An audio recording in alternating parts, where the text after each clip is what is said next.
Franchise, the episode 140. Holy Christ, you got that on the right one, Daddy. I did it.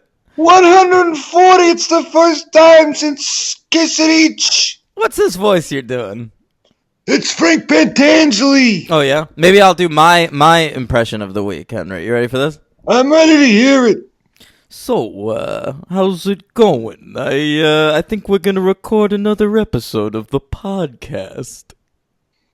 I'm not exactly too sure who that is. That's my classic Joe Mantegna impression. Oh, that's pretty good. Thanks, bro.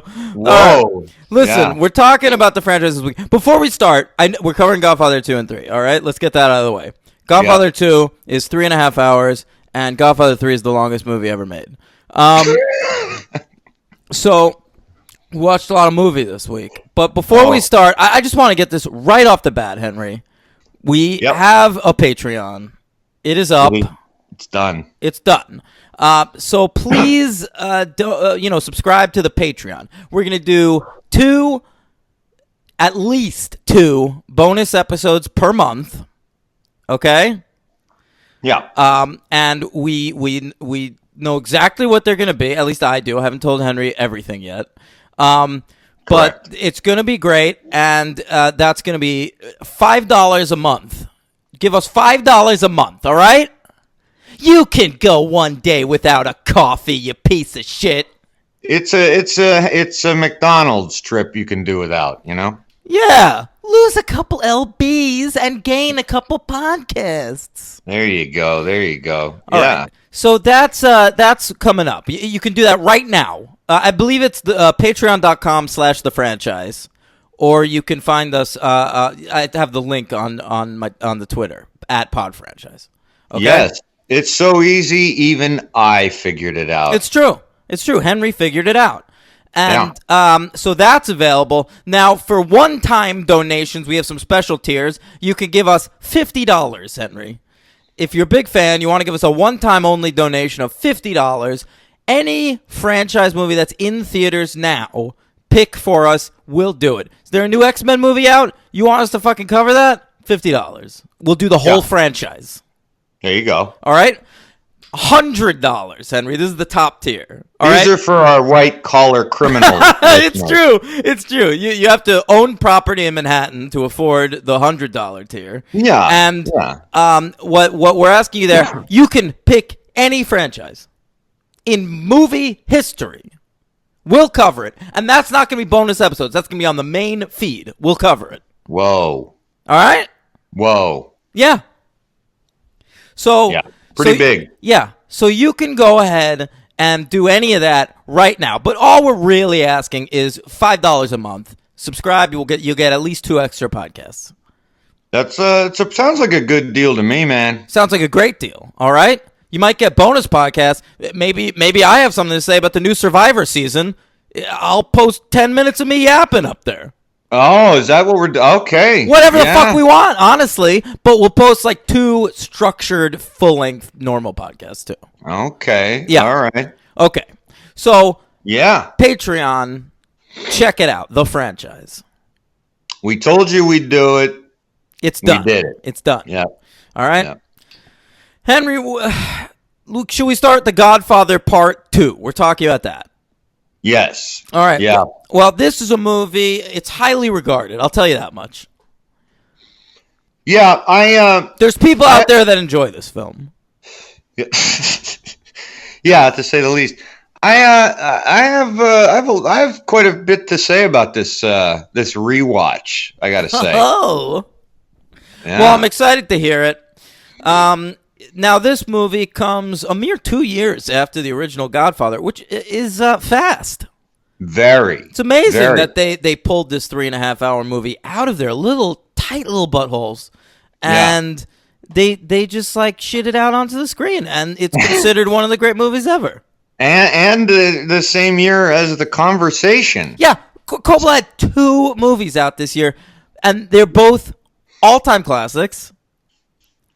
Yeah, way better than any movie he made after this year, in my opinion. Yeah, not mine, but Yeah, right. well, after 79, in your opinion. Right. Yeah. 5 years later. Yeah. All right. He had 7-year wingspan of genius. Yeah, so he co-writes this with Mario Puzo, eh? Mario Puzo. Vaffa Napoli. All right. Hey, kid, get in. All right. So he and Puzo, they write this baby. The De Niro shit, which is like half the movie, is taken from the book. But Okay. all the rest of it is made up whole cloth, baby. And it comes out December 20th, 1974. You'll recall the first one was released in like March. This time they knew what they had. It's Oscar time, Oscar release, 12/20, right before Christmas. Take the family out, see some, patricide or whatever. What do you call that when it's your brother? I think it's, what is that, fratricide? No, that's, fratricide. Fratricide. That makes sense. Yeah. Okay. A budget of $13 million. Pretty big for the time, but don't matter. Box office of 57.3, which, by the way, way less than the first one. But yeah, that's true. But still, like, it was a hit. It was number 6 for the year, 1974. Okay? Okay. Any guesses as to what else was on this list? Let's try Murder on the Orient Express? No. Blazing Saddles? Blazing Saddles was the number 1 movie of the year, Henry. People in 1974, in 1972, they could not get enough of cum. In 1974, they could not get enough cowboys farting. Yeah. They can't. And I gotta tell you, Henry. Yeah. I watched Blazing Saddles like a week ago. Uh-huh. It's pretty good. I was never big into Blazing Saddles. I'm not a fan. I gotta tell you, the fart shit is like some of my least favorite stuff. That's got some smart shit in there. I would rewatch it. And who's the main guy? Cleavon Little? Is that the main guy? Yeah. That guy rules. Really? Yeah. Yeah, I'd rewatch it. It's been decades since I've seen it. I just remembered hating it when I saw it. I was never that into it either. It still didn't make my top 10 list, but it's totally good. It had to make my top 10 list. Oh, because you've only seen like 8 movies from that year? Yeah, I had seen, I think, 11 or 12, but I couldn't in good conscience put Phantom of the Paradise anywhere near it. So that's on my list. Okay. I bet it is. What else What else was B.O.? What else was Boffo B.O. in 1974, Henry? Young Frankenstein? Yeah, that's number 4. As big a year for Mel Brooks as it was for Francis Ford Coppola. That's right. Mm-hmm. Yeah. Chinatown? Chinatown? No, not on the list. All right. Number 10, it's Benji, baby. We got to see a dog. Yeah. We love dog movies. Number 9, The Longest Yard. Burt Reynolds. Burt Reynolds playing some football in prison. No good. It's pretty good. No, I don't remember. I saw it a long time ago. I don't remember it. Okay, number 8, The Life and Times of Grizzly Adams. All right? People want to know what this guy was up to. Oh, right. Yeah. What's behind the beard? All right. Number 7, a sequel, Henry. A franchise. Airport, 1975. Yep, never saw it. Yeah. Man, that's interesting. They went with 1975, even though it came out in 74. It's like a sports video game. They always did that. Making sure they were covered. Yeah. Number 6, Godfather 2. Let's see what did better than Godfather 2. Number 5, disaster movie called Earthquake. Right, never saw it. Mm-hmm. No connection to the wrestler Earthquake. Number 4, Young Frankenstein. Number 3, The Trial of Billy Jack, another franchise. Number 2. I didn't know that. Yeah, right? Aren't there more than one Billy Jack movie? Oh, maybe. I don't know they were related, yeah. I could be wrong about that. Maybe I don't know. Maybe I was thinking of the Morrissey song, and I just connected it. Yeah. Yeah. The house that Jack built. Is that about Billy Jack? No, it's not. I can tell you by... I don't think Billy Jack ever cut the foot off a duck. No, but it is a Joe Mantegna film also from 2009. I learned that in my research. What is? The house that Jack built. Listen, I don't like them ripping off my titles. That's really good, dude. Thanks. We're going to have one Patreon episode of old dark web recordings. Of Joe Montana? Just Joe Montana, yeah. No, we got a lot in the archive we have, so we might do an episode, just some dark web that's stuff. not a bad idea for the Patreon, Henry. Yeah. Okay. I think people would like it. Yeah, we've got a lot of old dark web recordings that we could put up there and pass off as new content. Yeah, and plus, since we kind of, whenever we do that, we do sometimes throw some royalties to the dark web people who provide that. So with Patreon money, we'll go for that. Thanks to my dark web people out there. Keep putting that fentanyl in the opiates. Appreciate it. Okay, number 2 is The Towering Inferno, Henry. And I don't think I ever saw it all the way through. Yeah, because it's 4 hours long. Right. Yeah. For no reason. No. It's the biggest influence on Michael Bay, I can imagine. And number 1, Blazing S's. And so that's 1974. We can do our top 10 list. You want to do that? Yeah, sure. I was a little hard on myself with this list because there were several movies from that year I was pretty sure I'd seen but had no recollection whatsoever of my opinion. So rather than just skate on through, I decided not to include what I knew I hadn't seen, what I wasn't sure about. Might I throw out some honorables? You may. Okay. Black Christmas, Blazing Saddles, Caged Heat, Dark Star, Freebie and the Bean, The Parallax View, and The Sugarland Express. Oh, all right. Yeah, see, The Parallax View is one of those ones. I'm not sure if I've seen it. I feel like I did. But, pretty great, but 74, what a year it was. Not for me. Okay. Not like 72 was for me. They're both great for me. What's your number? Here, you go first this time, Henry. What's your number 10? Oh, do you always go first? We've been alternating. I have no fucking idea. We've been alternating. It's been nice. What's your number 10? Okay, the first 3 movies on this list I don't even like, but they're 2 of them are all 3 are arguably classics, just not for me. Okay, we finally got to the end of that sentence. What's your number 10? Number 10 with ellipses, Blazing Saddles. Okay, my number 10 is Robert Altman's Thieves Like Us. Of course. Yeah, you're going to be getting a lot of that on this list. Yeah, big Altman guy over here. Yeah, just a lot of fucking I can't wait. auteur films. I already know that my number 9 is going to be way high on your list, and that is A Woman Under the Influence. Yeah, that's pretty high on mine. Might be a heavy hitter.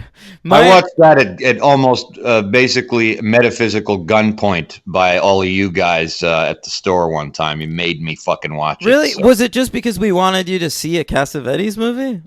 I don't know what it was. That wouldn't have been my Cassavetes recommendation. It was somehow, you know how sometimes they just make the rounds? Movies? Sure. They're hot for a second amongst with our little group, and it made my That's how I ended up watching The Wire.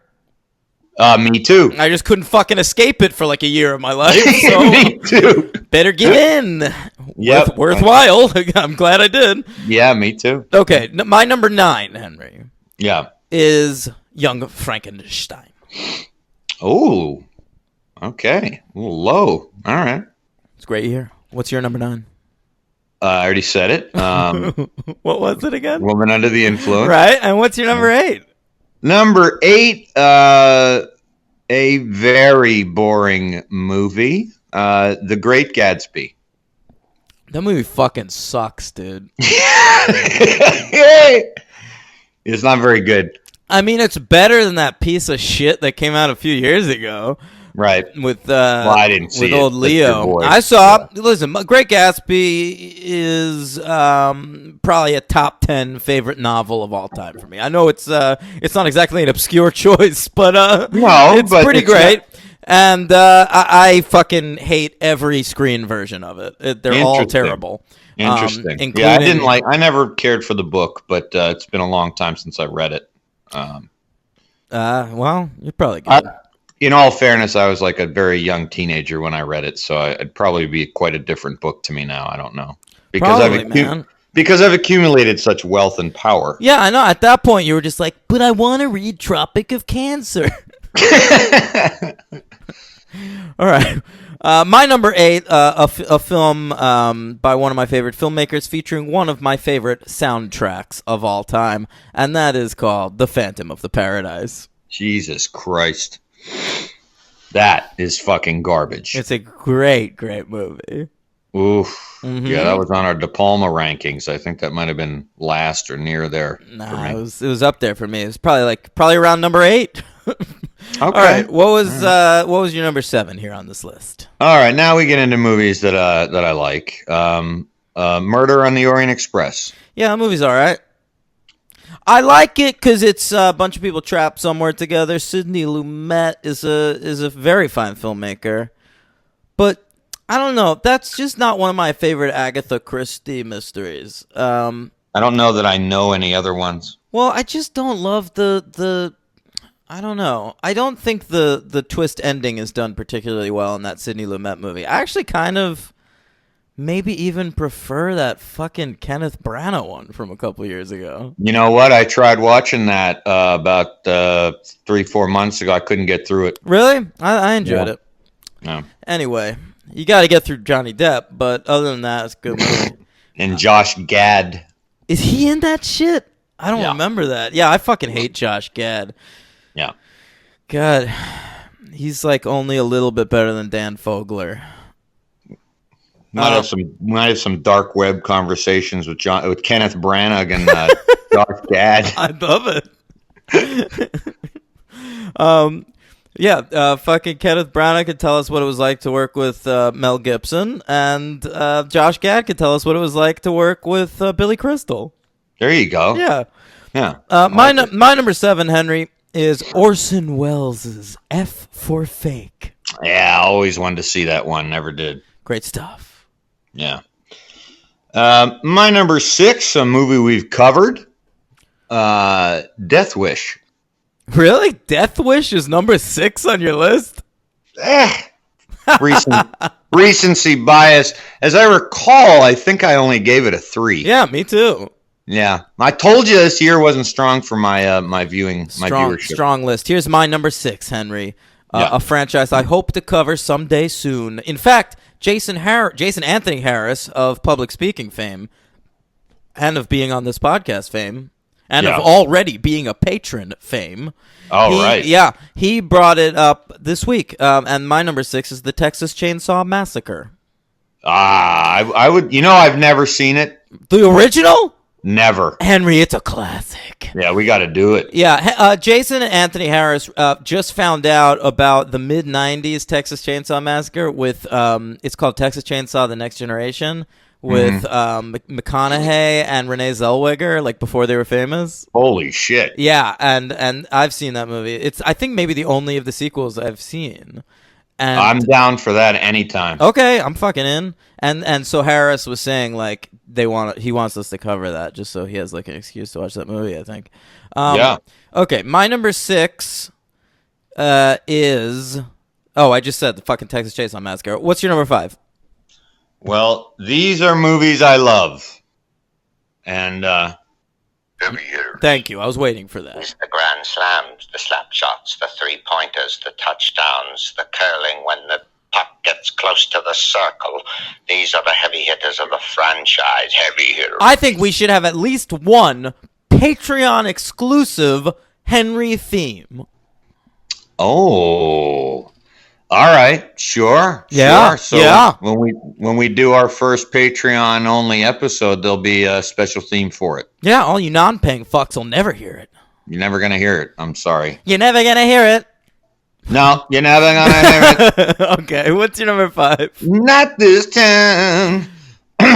Young Frankenstein. My lover. All right, my number 5 is, of course, while I find it on the list, Martin Scorsese's Alex. Alex? Oh, For I fuck's didn't know he sake. didn't live there either. No, Alice does not live here anymore. Yeah, never saw it.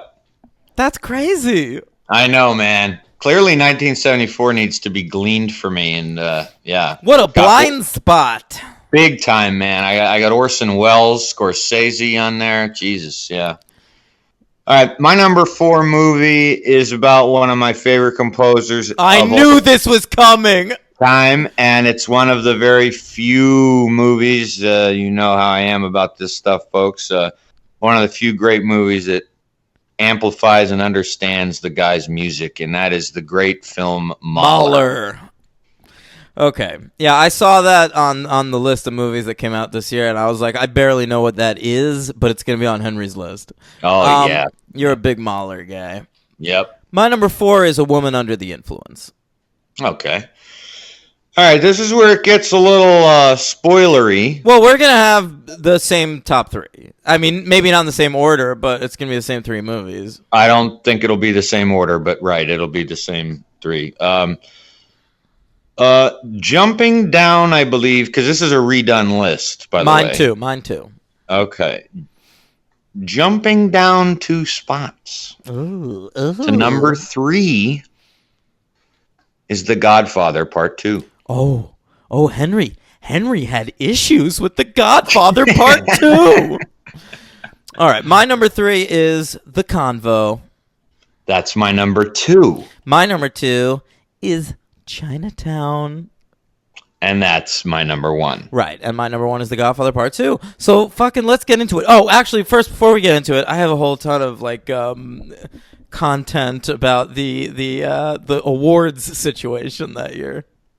Oh, all right. I better get some stuff ready. Why don't we let's do the Oscars first? I'd love to. Because that's the one that I have to always sort of flip through some stuff. I fucking hate you. And try to You're just transparent. Get that ready. You're Jeffrey Tambor.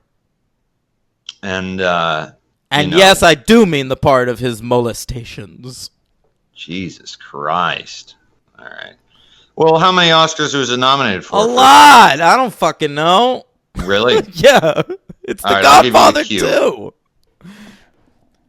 I'll give you the cue. Okay. Go. All right. The Godfather 2 won Best Picture. I'll tell you what, The Conversation also nominated. What a year for Francis. Coppola won. He finally got to beat Bob Fosse, who was nominated again.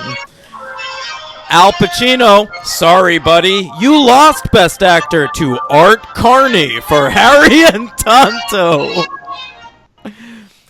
Oh, Henry, turn the music off. I want to go through this one. Yeah, I had to lower this a little. It was very loud. We were in the pit there. Okay. Art Carney won Best Actor. Yeah, one of my favorite snubs of all time. For Harry and Tonto. Can I go through the other noms? Who Art Carney beat? Yeah.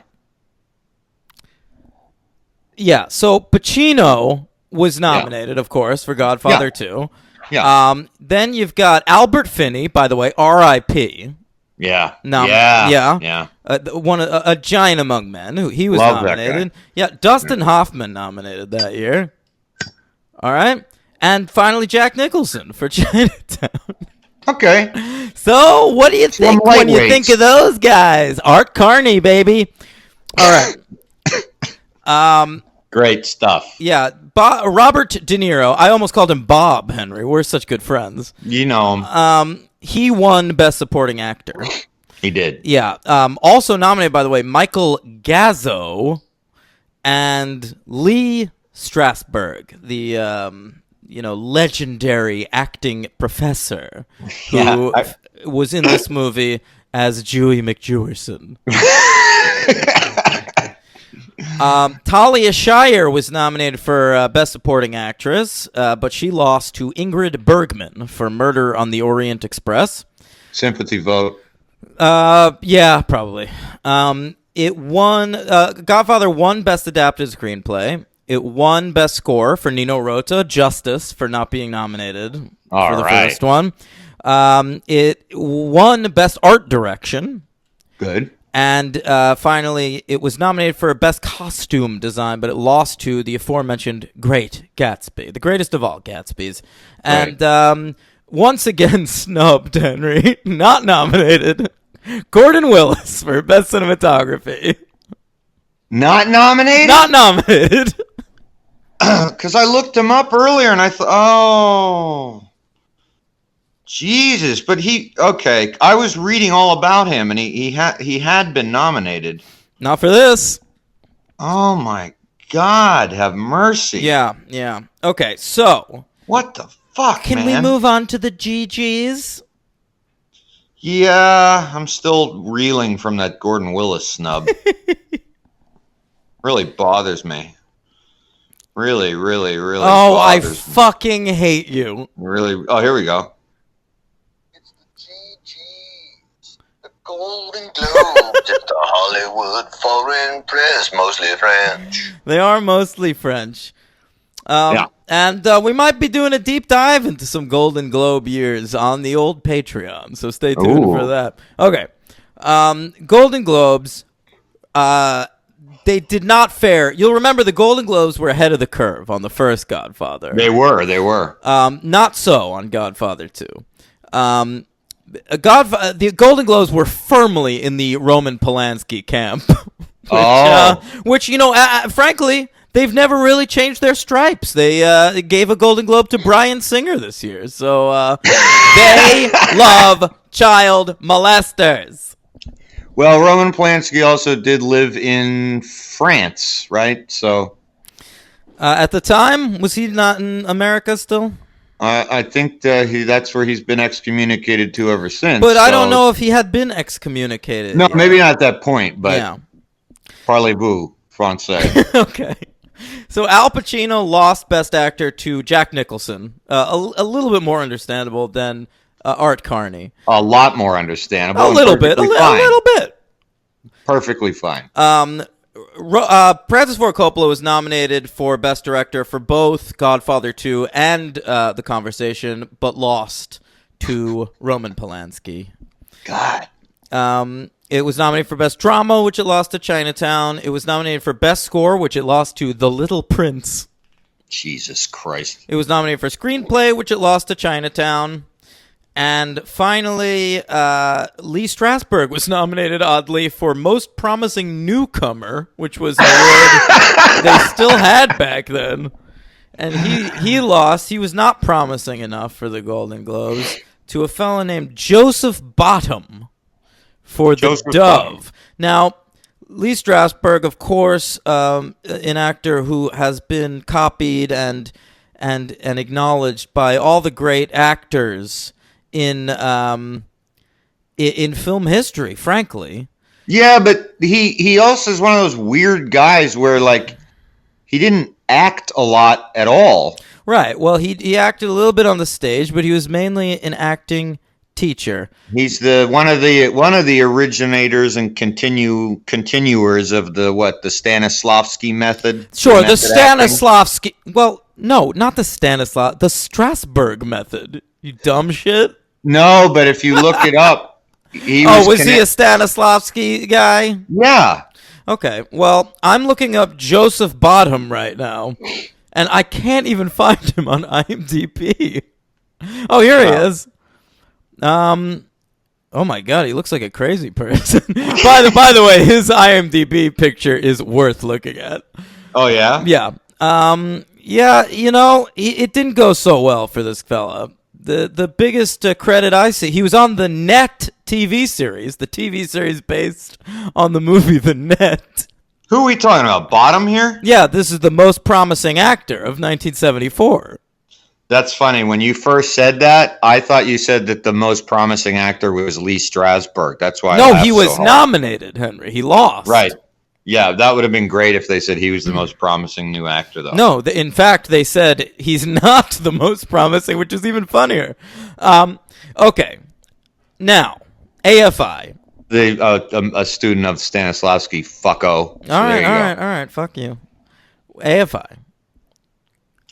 Oh, you're just tossing them at me, aren't you? Well, yeah, you're supposed to be ready. Well, I am, but I have other things to look up. Here we go.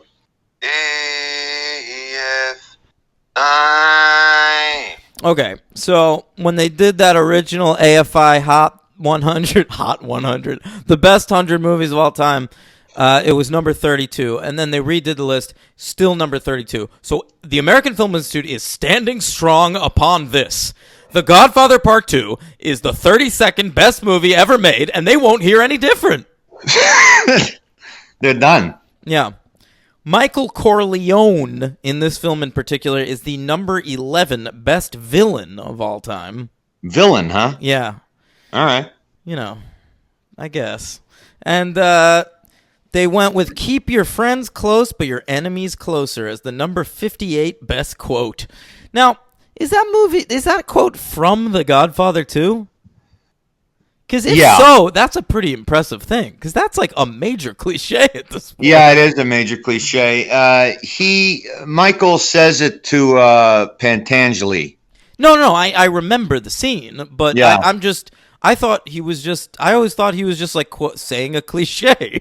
Well, yeah, I don't know. You could be right about that. I mean, when I heard it in the movie, I was thinking the same thing, and I don't know that originates from 1974. It feels like that probably goes back to like Confucius. Wasn't that in like Orfeo or something? Yeah, right. Yes, it's from the Bible. So I probably would have gone with fucking when he kisses Fredo. Of course, you broke my heart. Yeah, you broke my heart. Yeah, there's quite a few lines in this one. Not as much as the first one, but there's a lot in there. And if you thought Michael kissing his brother was the most incestuous this series was going to get, wait till you see Godfather Part 3. Yeah, no. Ooh, kissing cousins. Love it. All right. So, and finally, Godfather Part II was rated the number 3 best gangster film of all time. So that's, 2 behind the first one, right? Yeah, I mean, I assume Goodfellas would be number 2. You think? You'd think so, but maybe not. Maybe The Departed. Oh my God, I fucking hope not. That dumb movie. Right.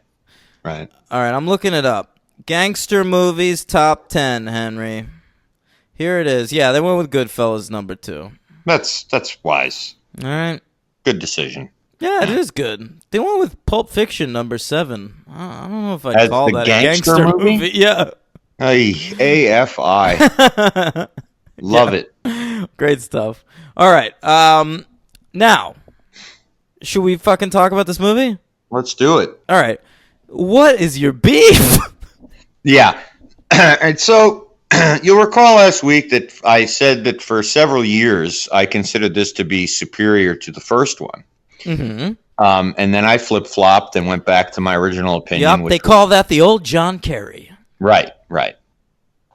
Changing one's opinion on a topic. That's right. He's a flip-flopper. You can't do that. Yeah, and I was curious to see how I would feel this time, and I'm sticking with one being the superior. But it was in this watching, I guess, for the first time ever, I really did find the time switching very jarring. No, not me. Yeah, and I never did before, and I don't know if I had blown up the configuration in my head to where it was like more epic, but it felt like every time we left, the present, I kind of didn't want to leave the present. Not me. I was the opposite. Okay, interesting. So, but even when we were in the present, sometimes I was thinking about how the story itself wasn't even that great. Like I thought the Cuban stuff was very cool, but there's a lot of stuff going on. Like really, that's my least favorite part of the movie. It was like all of a sudden it turned into Dirty Dancing Havana Nights. Yeah, but not as good. Never as good. No, it's still a masterpiece. I still love it, but I was disappointed by some of the continuity in it, and it just struck me very differently. I think one of the reasons for that might simply be my appreciation for the original has just really gone up throughout the years, becoming not just like a great movie to me, but like one of my favorite movies, which I don't think I would have said a long time ago. So this was a tough one. I think this movie's comprised of incredible moments and scenes, but there's some issues with it. But let's hear you. I mean, there are issues. I know what you mean. It doesn't flow perfectly. You'll notice it's not nominated for Best Editing at the Oscars, and there's a reason for that. But I do find the parallel structures really interesting to tell a father and a son's story at the same time, at roughly the same age, in two different time periods. It does help that 1970s Robert De Niro is my favorite human being of all time. Yeah. I mean, he's just so fucking cool. And he's really young here. He looks like he did in, like, Mean Streets. And right. Well, he's like 30. Yeah, and he's baller and awesome and delivering all his fucking lines in Sicilian, which I didn't remember. Yeah, there's a lot of that going on. Yeah, I mean, he does a lot by saying very little, which was the very opposite of his performance the year prior in Mean Streets. So he's already shown what he can do. Yeah. That's funny you said how he's like the coolest dude of the 70s, where I would almost say I think Al Pacino I think you're nuts. Oh, Pacino's not cool, man. Pacino's square. Oh, Pacino can't do a performance like fucking Mean Streets. Robert De Niro can play fucking... Try to put Al Pacino in a fucking mohawk in Taxi Driver. See what happens. Well, that's correct. Little goddamn wimp. He's more of the Pacino is kind of more in the Nicholson class a little bit, where he kind of has to be kind of himself. His persona. I totally disagree. I think that happens eventually. I mean, by the time Godfather 3 comes out, he's not really playing Michael. He's playing Al Pacino. Yeah. But what are you saying then? I don't know if you're agreeing or disagreeing. No, I'm just saying, like, Al Pacino, is a meek little fella. He's 4 feet tall. It's exciting when he's menacing in the Godfather movies because you don't expect it. Because he's such a little fucking wimp. Yeah. And, but I feel like... but you Robert De Niro, 70s De Niro would kick sand in 70s Al Pacino's face and steal his girlfriend on the beach. It's probably all true. Yeah. De Niro's hero of the beach. Do you think De Niro could do Dog Day Afternoon, though? Yeah, I can. And that's why De Niro's better than Pacino. Because De Niro can do what Pacino can't. Yeah. And De Niro can do what Pacino can. Yeah, it's interesting. Maybe eventually down the line, I don't know that Robert De Niro could do like as something as quite unhinged as a devil's advocate or something. Right. Well, what really interested me in looking through both their filmographies was something that hadn't occurred to me for a long time. Maybe we'll rank their movies on the Patreon. Who knows? I love the Patreon plugs are just going to start to become subliminal. We'll just... No, I don't want them to be subliminal. I want them to overtake the show. Yeah, Al Pacino and Robert De Niro, Patreon. What is interesting, Patreon, is that Al Pacino... Oh, you're being Kevin Nealon. I get it. Right. But what is interesting is that when you look at Al Pacino's filmography, it's much, much smaller than Robert De Niro's. Well, he didn't work in the 80s. He took like 6 years off or some shit. He did. And also I think it was because De Niro became less and less interested in the material and would just take a lot of falls. Eventually, yeah, for sure. Yeah. But anyway, so...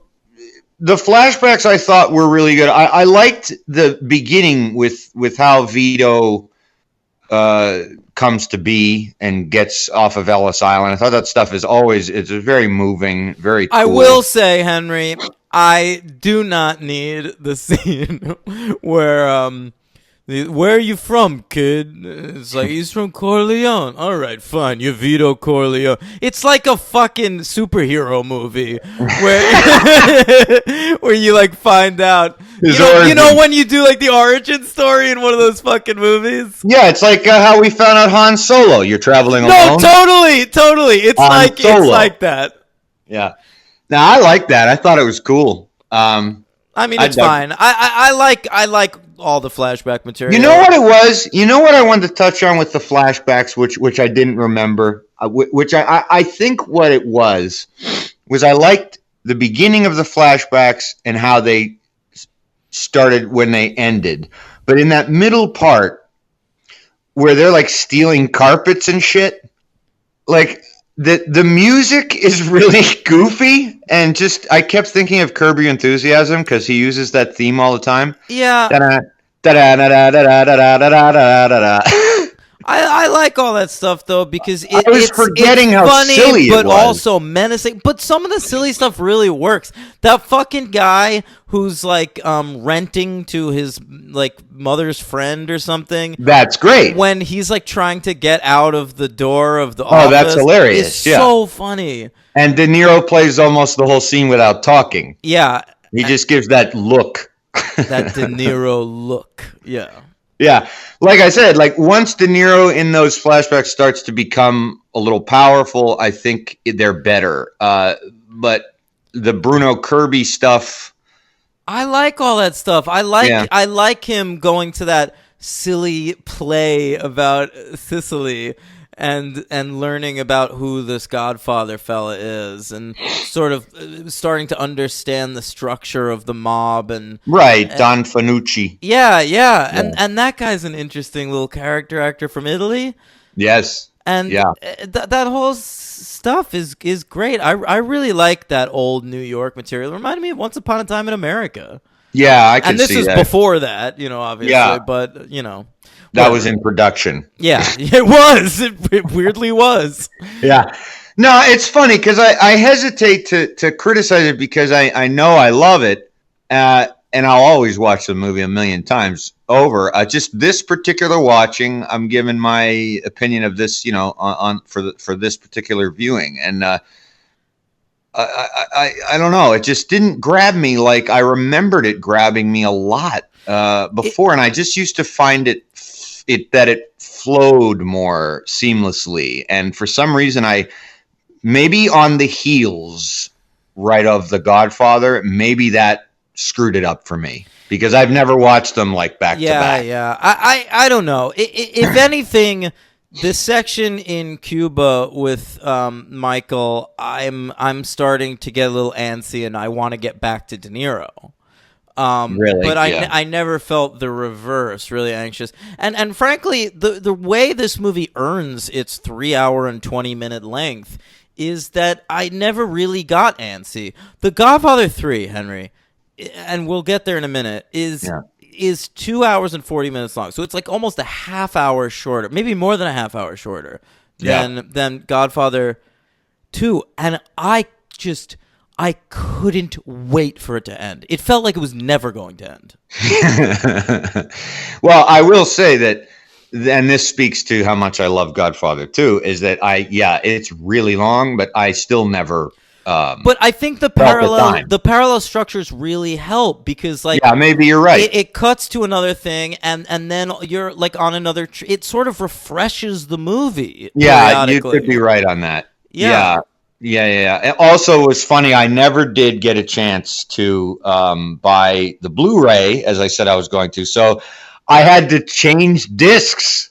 Oh, too. Nice. At the intermission? Yeah, which was weird. It was coming, and I was like, "Oh, this kind of sucks." So, first movie we've covered with an intermission, right? Yeah, I think so. I don't think I've had to flip a disc yet. Yeah. But did yours say intermission?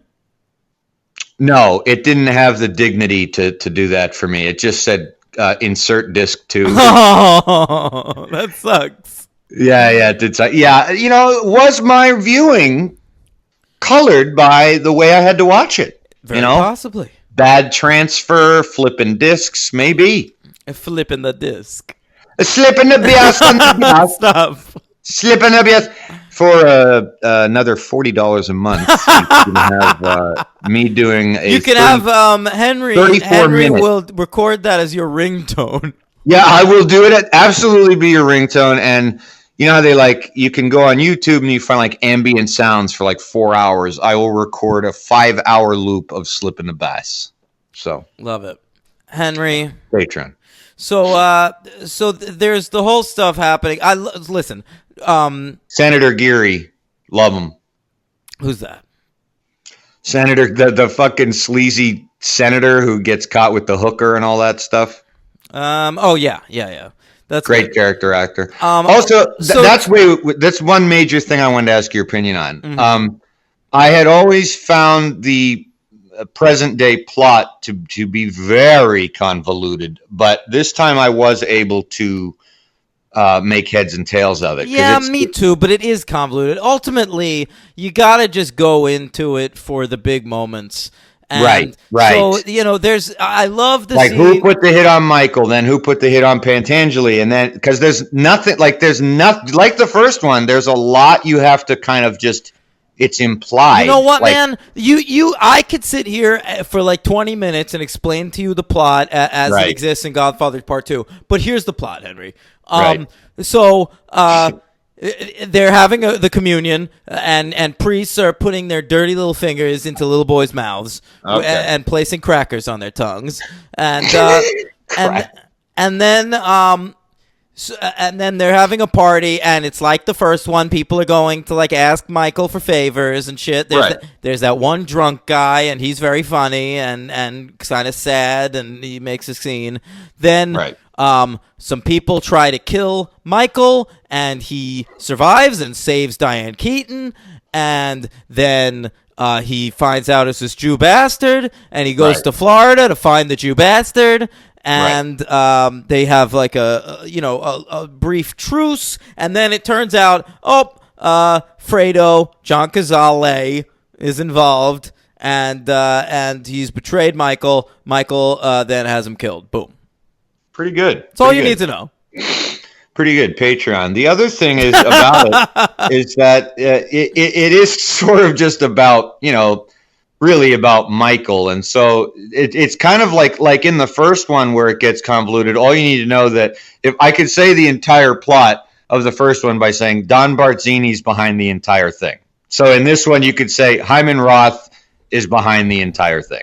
And that's all you need to know. But it's important to know the Fredo thing, because that's the big moment. Because Fredo basically is just too dumb to even know. By giving even the tiniest piece of information, he has risked his brother's life. He didn't put a hit on his brother knowingly or anything like that. He just wanted to be involved in John Cazale's greatest scene when he's just kind of laying on the chair and just being like, "Take care of me." Remember that scene? Yeah. By the way, giving him one of the greatest master strokes of this movie is giving him more to do. Agreed. Yeah, Agreed. He's so goddamn good. And I wanted to say something, but I forgot what I was going to say. Because I interrupted you. Yep. Well, the Michael Case scenes are great. The one with the abortion thing, I always forget how that must have been pretty shocking at the time in a major movie for someone to be saying that. Such a frank conversation. And the way Pacino's face just kind of changes completely. Yeah. It's so unbelievable. Here's what I was going to say. Yeah. The Godfather has the exact same structure as Breaking Bad. They're identical. What Vince Gilligan did with Breaking Bad is not unique. He just took the structure of The Godfather and stretched it out over 5 years, which had never been done before. Now, he copied it so perfectly that he even made the last episode bad. Wait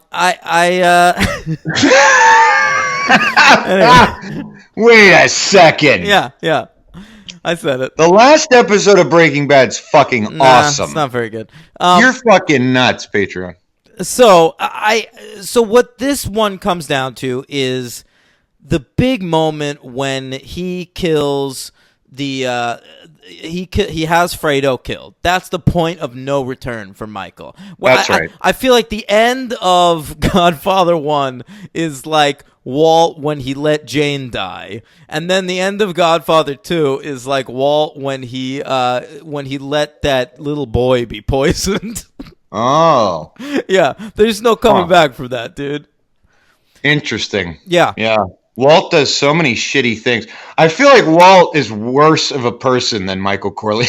Yeah, except Skylar's worse, Henry. Her complicity. No, I've never forgiven her for the lazy birthday hand job that she gives Walt in the pilot of that show. That's upsetting. That's one of the most disturbing things in the whole series. Honestly, it's the worst thing anybody does in Breaking Bad. Yeah, it's worse than than Danny Trejo getting his head cut off and put on a tortoise.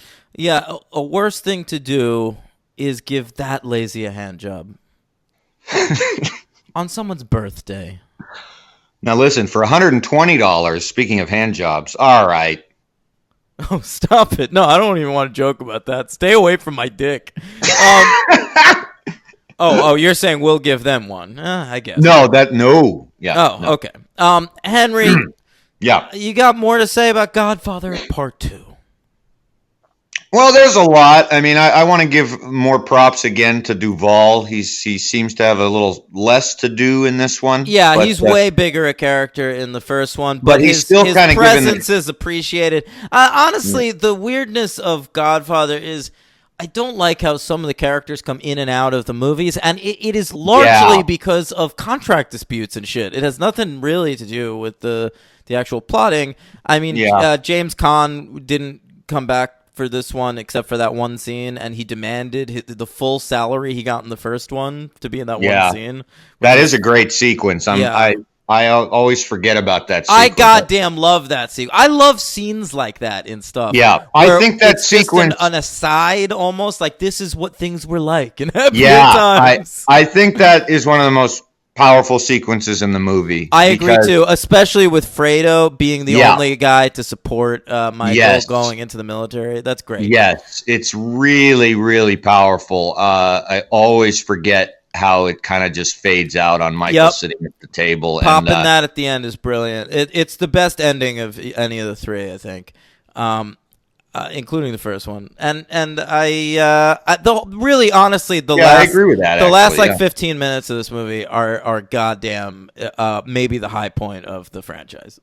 Yeah. You mean like maybe with Fredo like getting in the boat and all that shit? Fredo getting in the boat, that like all that set up and sort of everyone's happy. Fredo gets in the boat, they're gonna catch a fish. I love that conversation they have about how they're gonna catch a fish. Yeah. And then Michael sort of sitting alone in the compound, and then the flashback. That's all great stuff. Just dynamite. Yeah. It is pretty amazing how quickly this was put together. I mean, it's really astonishing that like right on the heels of that one, they were able to come together with this thing. I mean, that's true. Including doing some filming in Italy and then recreating this New York in 1901 and all that shit. He must have been on some Francis Ford Coppola.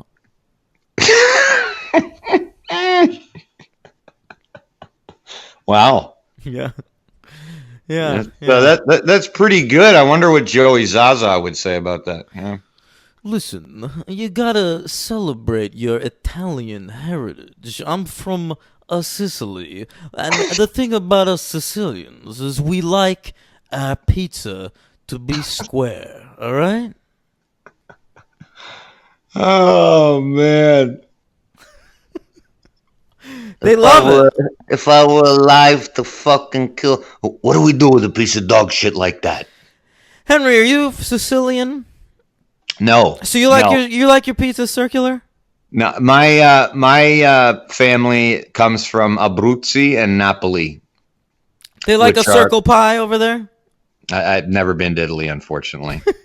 Yeah, we are not Sicilian nor Calabrese. We are right on the main island of Italy. Okay. It's not an island, but, that's me. What do you give this movie? I mean, I'm giving the movie 5 stars. Yeah, me too. Who's your M of EP?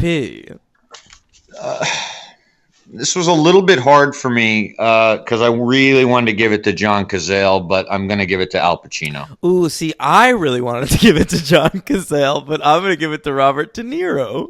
Oh, yeah. Well, hey, makes sense. Yeah, Yeah. that makes sense. LVP?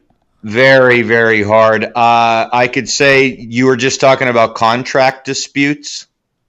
Mm-hmm. Is it valid to say that I'm very upset there was no present-day Clemenza?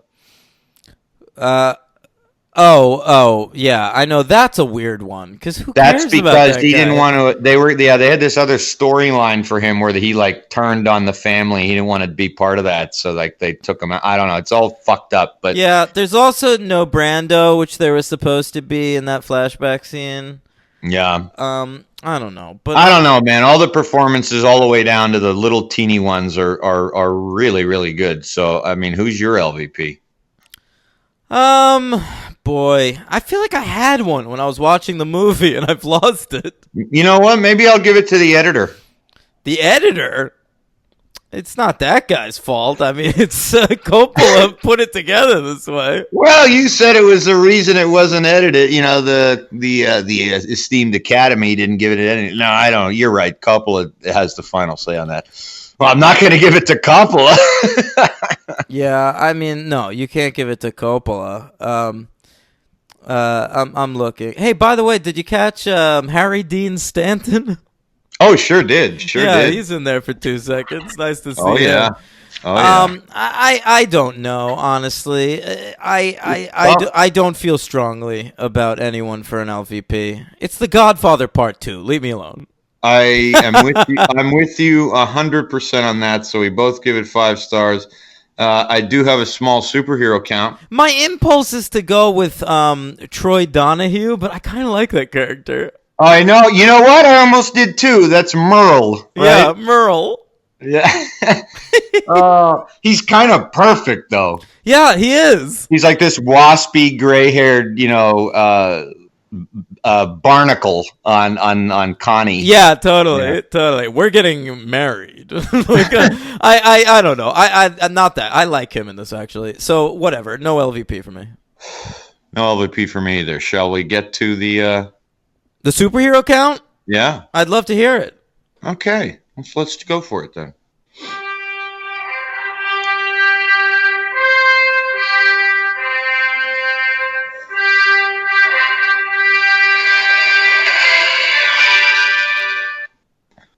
Okay.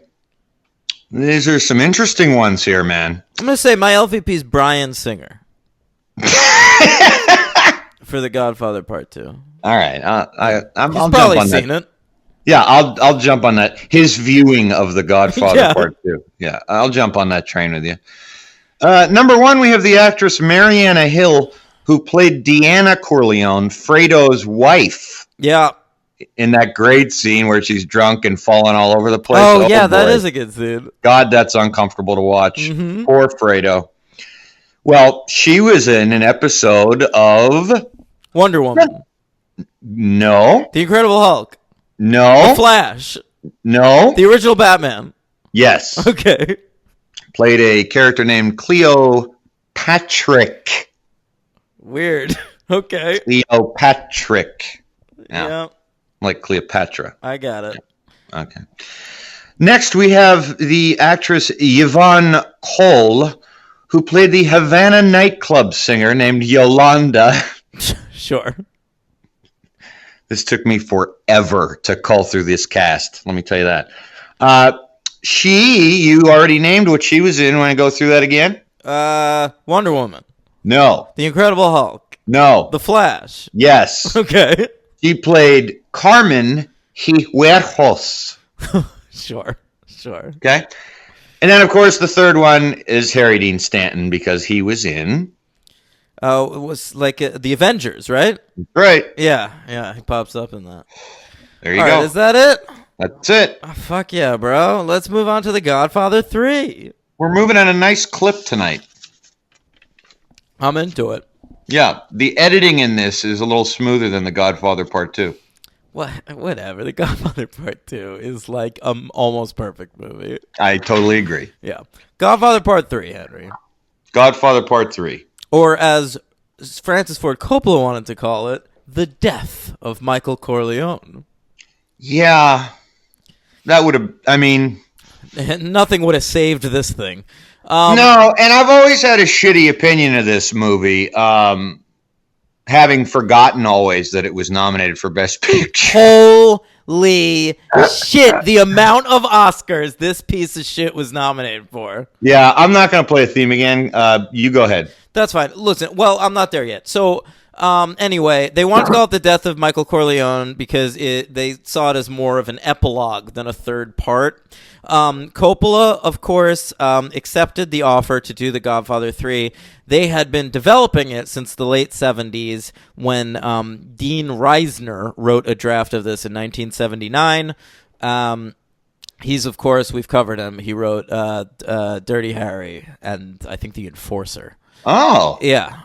All right. And so he wrote a draft in 1979. It was sort of swimming around. There was another draft in 86, I want to say. And finally, 10 years after One from the Heart flopped, Francis Ford Coppola was still paying off money for that movie. And so he accepted The Godfather 3, and here we are. It exists. So he came back to direct with, and he wrote with Mario Puzo. Yeah. And it came out Christmas Day, Henry, December 25th, 1990. A budget of $54 million. Woo. And a box office of $136.8 million, which is like very good. Yeah. But maybe like not what they wanted. Like Probably not what they wanted. If they were trying to get this movie made for like 10 years, surely they wanted this to like be a world beater. Yeah, for sure, for sure. I remember as a kid, when I was in the movie theaters at the time, for some reason, I have memories of this trailer. And I would have been 11 or 12 when this movie came out. I had never seen The Godfather at that age. So this movie's trailer was wild to me because it was like clearly something like it was like a big deal. And I remember like my mom telling me, oh, yeah, they're finally doing a third part. And I remember the trailer showing the Pope, turns out to be the Archbishop, falling down the staircase. And like that was like it was a very powerful trailer for like a 12-year-old to see who had no idea what the fuck this thing was. It felt important. Yes, it. Thank you. Yes. I mean, when this movie came out, I had no interest in The Godfather. I was first starting to become interested in movies. I was fucking 4 years old. You were 4, dude. Yeah. And so like it took me a couple years. So in my memory of The Godfather, there's always been 3 movies. And so it took me a long time to like even understand that this movie came out like way later. Yeah. Like I always saw them as like a trilogy, and like I thought because like in my like to me, like, I mean, think about it. Now franchises have taken over the world, but like as a kid, there were like 3 trilogies. It was like Star Wars, Back to the Future, and this. And Star Wars and Back to the Future all were like planned as trilogies and like came out on the heels of each other. And this one I thought was the same way, but no, they pulled this fucking third one out of their little tight little buttholes. Second time you said that. Yeah. They're tight because Bryan Singer never got to them. Oh, okay. All right. Now, Godfather Part 3. So it was number 17 for the year, Henry. Oh, all right. So yeah, it did slightly better than Flatliners. One of my honorable mentions. Okay. And slightly worse than Bird on a Wire. Three Men and a Little Lady and Another 48 Hours are sequels that made more money than The Godfather Part 3. Wow. Yeah. How about that? Wow. Okay. What is your top 10, Henry? Well, can I just name some honorable mentions real fast? Yeah, go nuts. Go nuts. All right. After Dark, My Sweet. All right. That's a movie. I've never seen it. Arachnophobia. Yep. Awakenings. Mm-hmm. Back to the Future 3. Yep. Blue Steel. Sure. I've never seen Blue Steel. The real Henry movie. I know, but it's a Bigelow. It is, and it's very good. I saw it a couple of years ago for the first time ever. It's very good. Flatliners, Internal Affairs, starring Andy Garcia. Joe versus the Volcano, and Tremors. What a list. What's your number 10? Number 10 is Wait, Misery. I have two. I have a couple of honorable mentions I just want to throw out. Yeah, I radically redid my list. I redid my list too. So my honorable mentions are King of New York, Metropolitan, and Twister. There you have it. Oh wait, not right, not the other. yeah. Right. Twister with Crispin Glover. Okay. What's your number 10? Misery. Okay.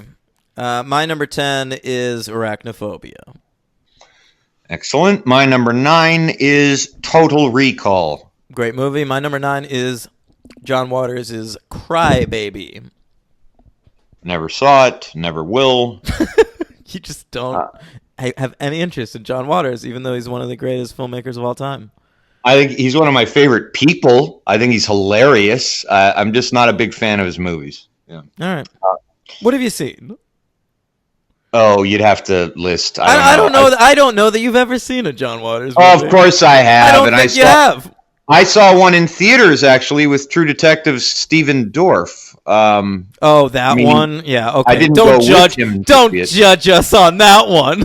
No, I know. But yeah. Cecil B. Demented.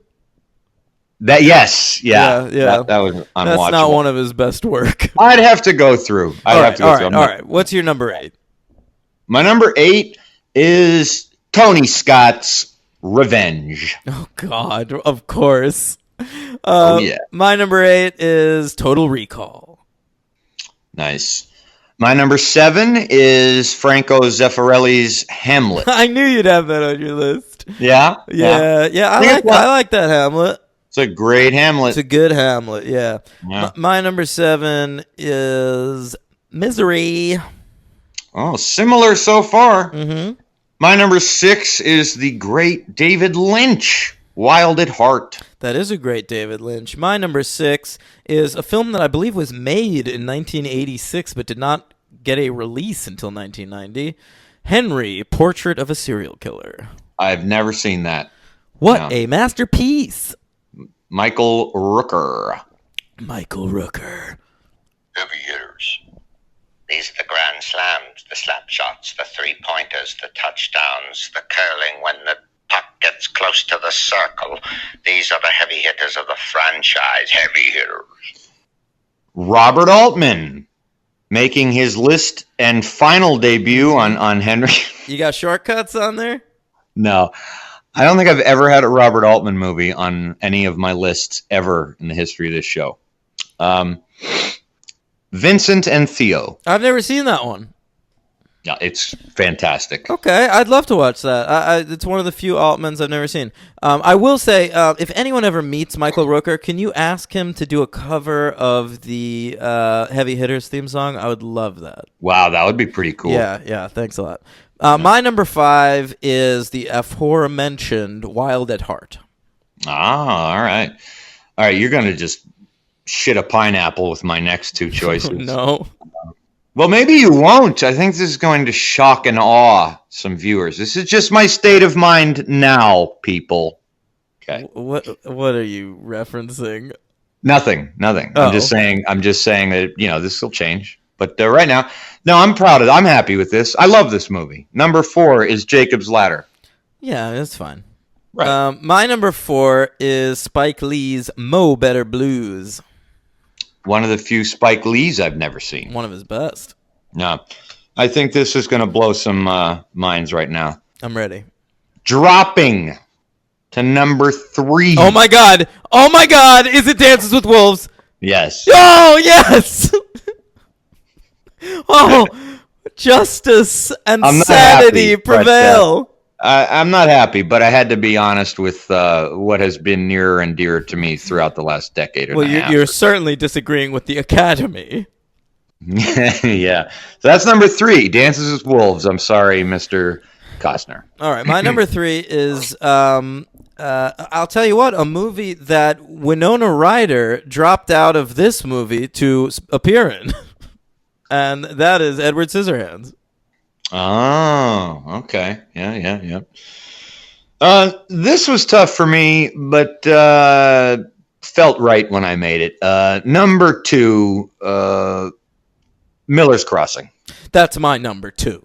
Wow. So you got the Irish Gangsters at number 2 as well as me, and we both got Italian at number 1. That's right. Goodfellas. Love it. Okay. The Oscars, Henry. Let's go to the Oscars. Let's do it. Okay. So this movie was nominated for a bunch of Oscars. It really was, man. Yeah. It really was. The Godfather Part III. All right. I don't know. It was nominated for Best Picture, Henry. It lost not to Goodfellas, but to Dances with Wolves. Yeah. Coppola was nominated for Best Director.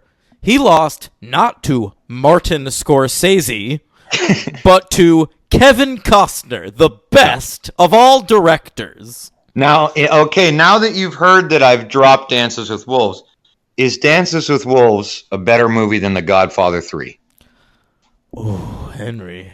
No. I really put you on the spot, didn't I? It's not. Oh, my. It's better looking. Wow. Okay. Andy Garcia was nominated for Best Supporting Actor. I like it. All right. Me too, by the way. By the way, Andy Garcia is the clear MVP of this movie. And are we in agreement? Yes, we are. Thank you. Okay. He's awesome in this movie. He's fucking great. Everything else sucks. He's great. Okay. So he was nominated, but he lost to, by the way, justifiably, to Joe Pesci for Goodfellas. And, yeah. And I will also say, by the way, Al Pacino not nominated for The Godfather Part 3, but he was nominated in that category for Dick Tracy. Oh, that's right. That's hilarious. Yeah. Carmine Coppola. Didn't he kill himself or something? That's Francis's dad. Oh, that's his dad. Didn't his son kill himself? I don't know. Who are you talking about? Roman? No, one of the Coppolas.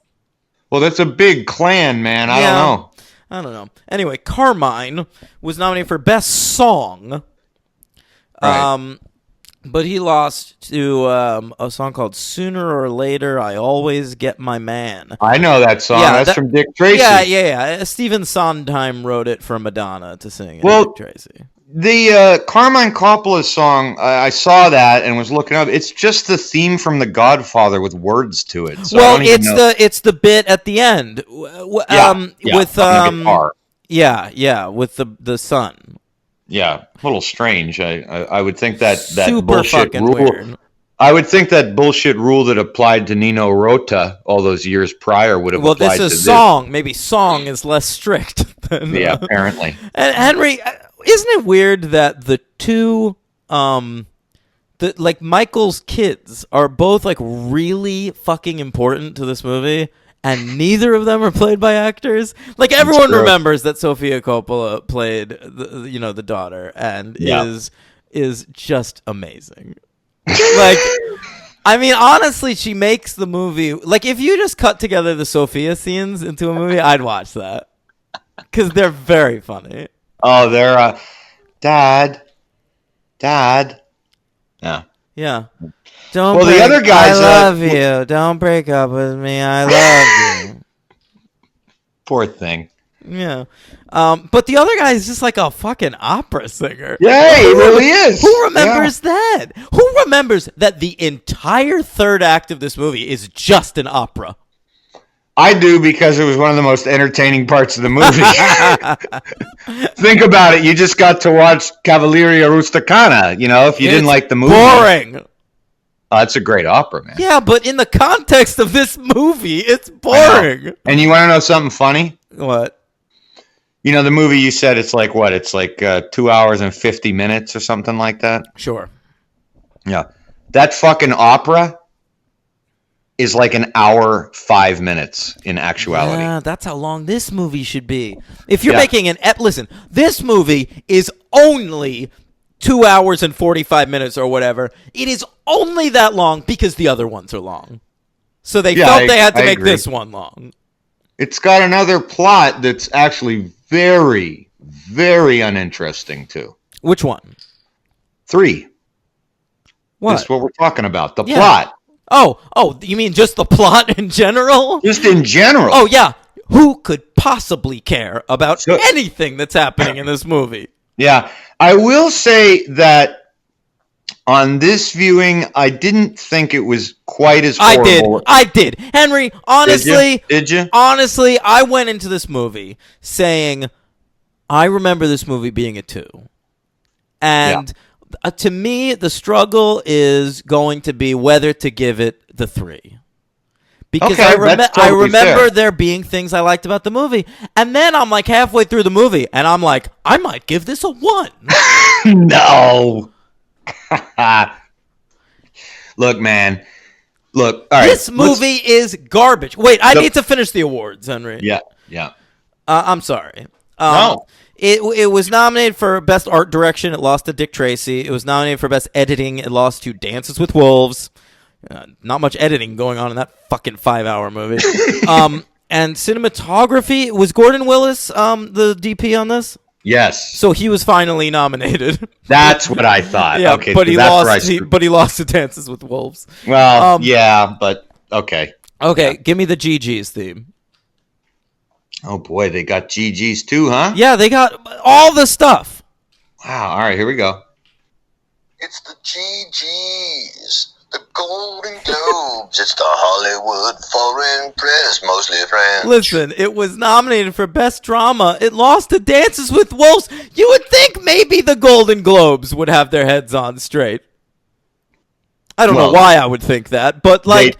They did. Oh, stop it.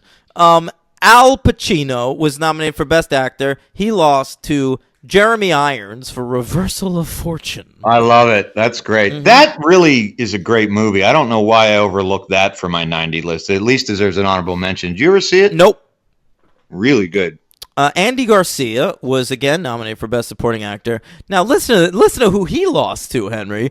Who remembers? Nobody listening to this right now remembers that this man has a Golden Globe. All right, the movie is Longtime Companion, a movie I've never heard of. I heard of it. That's Bruce Davison. Yes, Bruce Davison won a Golden Globe for that movie. I fucking called that, man. How good am I? You're pretty good, but who remembers that he has a Golden Globe? Well, I don't know. Does anyone ever remember that anyone has a Golden Globe? I do. I pay attention. Yeah, I don't. Okay. I could tell you if somebody had an Oscar, no problem, but I can't tell you if they had a Golden Globe. I could tell you, people out there, they have them. They have these Golden Globes. There are people out there that have Golden Globes. I'm telling you. They're all over. They've got them. Jim Carrey's got a bunch of them. Do you have a Golden Globe? Not yet.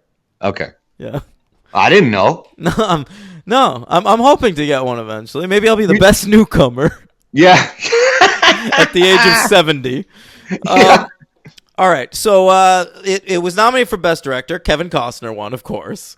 It was Oh, nominated. by the way, I want to plug. I was nominated for Best Short Theme Song for the Grammys tonight. Oh, really? Hosted by Alicia Keys, one of our funniest comedians. And you know, hey, by the way, I'll miss LL Cool J. Come to you live from the. Yeah. Do you want to know which theme it was that was Yeah, nominated? sure. though? Which one was nominated? It was a little strange to me. You submit, and obviously I submitted all of them. Yeah. It was the AFI theme Oh, the AFI theme. of all nominated. themes. Yeah, okay. I don't know. I don't think I have a chance though. You don't? You're not feeling good about your shot there? No, I'm up against I think Rachel Ray for Yummo. Yummo? What? Oh, is that? Oh, right, Yummo. And Jimmy Fallon for Hot Crowd. Yeah. That's all fantastic stuff. Yeah. All right. I'd like to welcome to the stage Gucci Mane and Lindsey Buckingham. All right. Insane Clown Posse and James Taylor.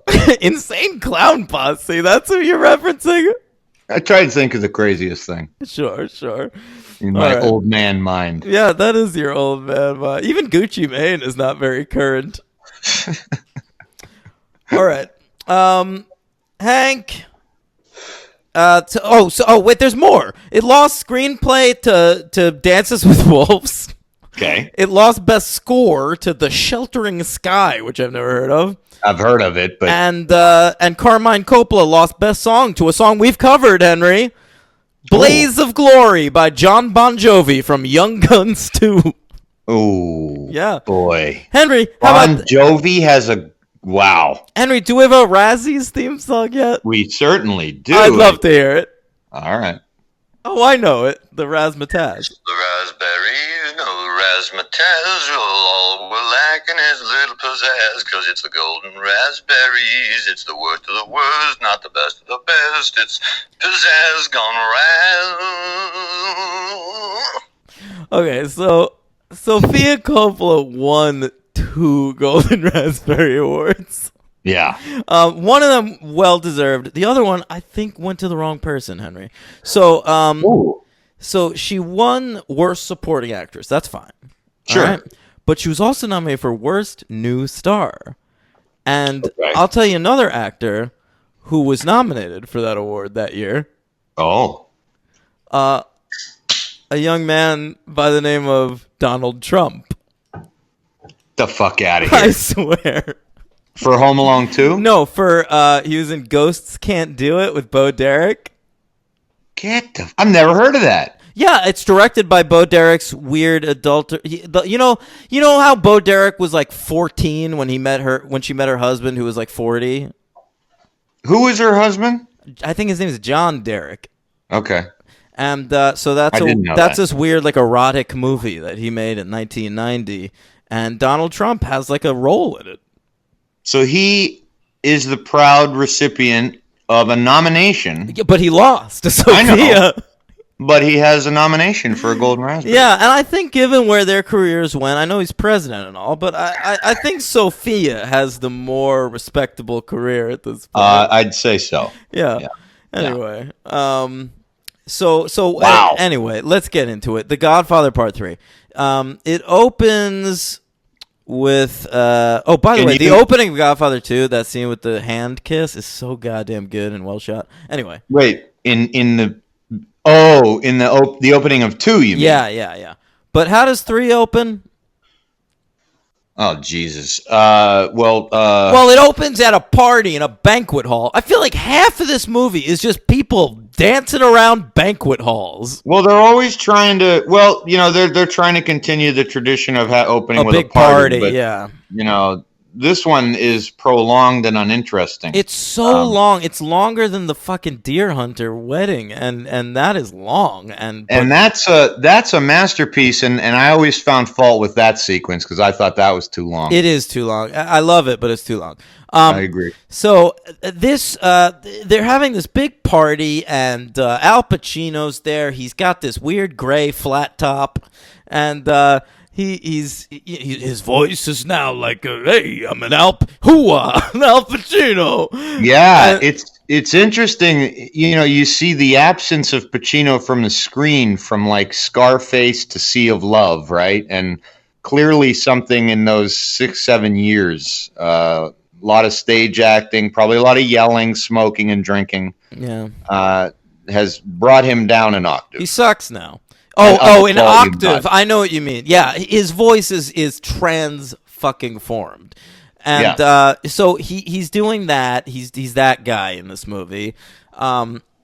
He's hanging out at this party. He's getting the Italian American Man of the Year, the Meucci Award. Yeah, from Joe Mantegna. Meanwhile, his nephew. Yeah, it's his nephew. It's his flat-out nephew, Andy Garcia, who was James Caan's son. And we do get to see the actual actress who James Caan was fucking in the original. I appreciated that, actually. It's good continuity there. Much as we can do in continuity, there is some of it in here. We even get his old bodyguard when he goes to Italy, Kahlo, the one who didn't betray him in the Godfather original. Yeah, I know. We're doing that. I mean, a lot of this movie is just like Coppola jerking it. Duvall's absence is noted. Well, Henry, Francis Ford Coppola, in his infinite wisdom, could not get Robert Duvall back to be in this film.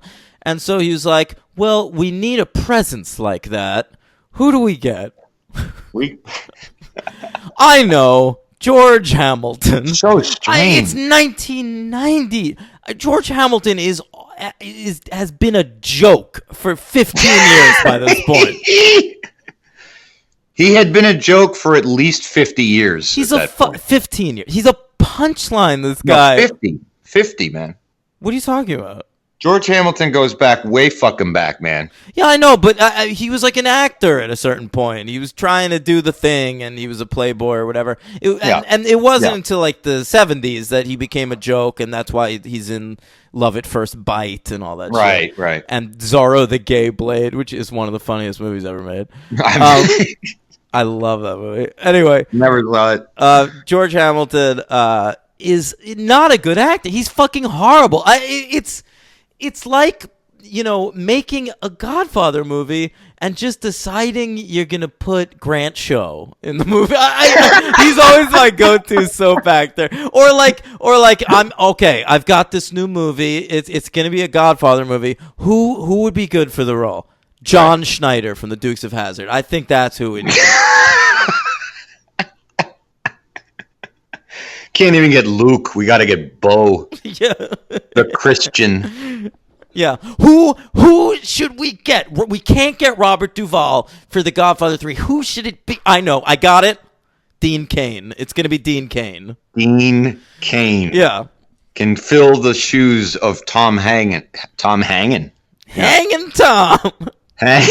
Old Hangin' Chad. Anyway, Well, my Kraut Mick friend. So he is just in this movie and his name is BJ. The deep fried colonel or whatever the fuck he is these days. Yeah, his name is BJ. It is. It's just flat out BJ. Yeah, I mean, maybe that was a little joke, but I doubt it. Old Dick Suck Hamilton. Look, we know this guy's a cocksucker in real life. Let's just give him BJ. Why is he in this movie? He has a big role. Big role. Yeah. Man. Yeah. So Duvall is not in this movie because he just he wanted too much money, right? He wanted to be paid. The quote I read was that he didn't mind that Pacino was getting paid twice what he was getting paid, but he was apparently, according to Duvall, getting paid 3 to 4 times what he would be paid. Yeah, Robert Duvall, do you get that Pacino's playing the Godfather in The Godfather? I agree. I didn't. Robert Duvall. No one's going to see The Godfather for you. I know. I read that and I was just kind of like, that was just such a transparent. I mean, Robert Duvall's presence in this movie would not change that box office gross one iota. No, it's true. It wouldn't have. But it might have made the movie. They should have replaced him with James Caan. No one would have noticed.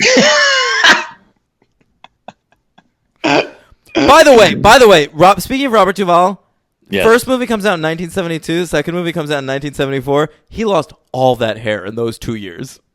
Yeah, I did. Yeah, what the fuck, man? Well, I think even in the original, that's a wig. Life comes at you fast. Yeah, it does. All right. So they're at this party, and Andy Garcia shows up, and he's Michael's nephew. And he's James Caan's son, and he's just like, he's the hothead. He's like representing, this movie takes place in 1979, but I honestly think Garcia feels more like he's playing a modern character. I agree. He's in 1990. He's in 1990, I think.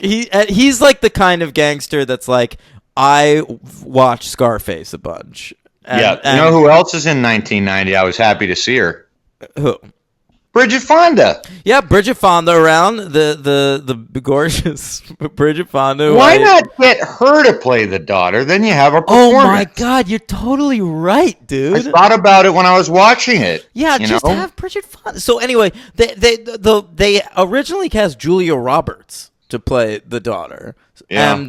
And I think she dropped out to maybe do Pretty Woman, which, by the way, great decision. Yes, that was right. Yeah.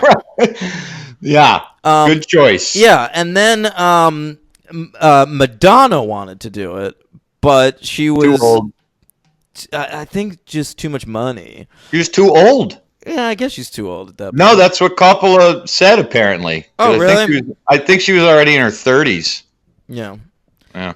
Yeah, Francis Ford Coppola. This fucking fat-gutted drunk.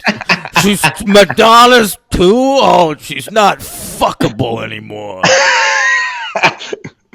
Meanwhile, she was looking damn good in 1990. Holy shit, she's Breathless Mahoney. She's Breathless Mahoney. Yeah, and so he goes with his daughter, and it's such an insane storyline because you got Andy Garcia playing this 90s gangster, and then you got Sofia Coppola who's playing nothing.